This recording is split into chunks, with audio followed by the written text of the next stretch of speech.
Hello buddies, ഭയങ്കര ഷോക്കാണ് ഇപ്പം. ഞങ്ങൾ ഇപ്പം ചൂണ്ടിടാൻ വന്നതാണ്, പക്ഷെ ഷോക്കാണ്. ആകെ ഒരു മീനൊക്കെ കിട്ടിയിട്ടുണ്ട്, കാണിച്ചു തരാം. ഈ കോലാന മാത്രം അല്ലട്ടാ, ഇനിയും കൂടെ കാണുന്നുണ്ട്, വേണമെങ്കിൽ എടുത്ത് കാണിച്ചു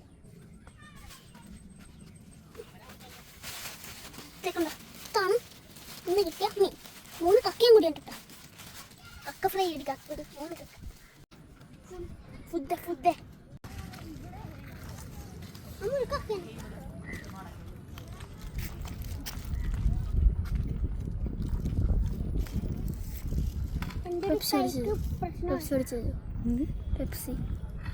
എന്റെ കൈക്ക് പ്രശ്നമായിട്ടുണ്ട്, അതുകൊണ്ട് ഞാൻ അധികം ഇടുന്നില്ല. കിട്ടിയ മീനായിട്ട് പോകാം. 3 കക്കയുണ്ട്.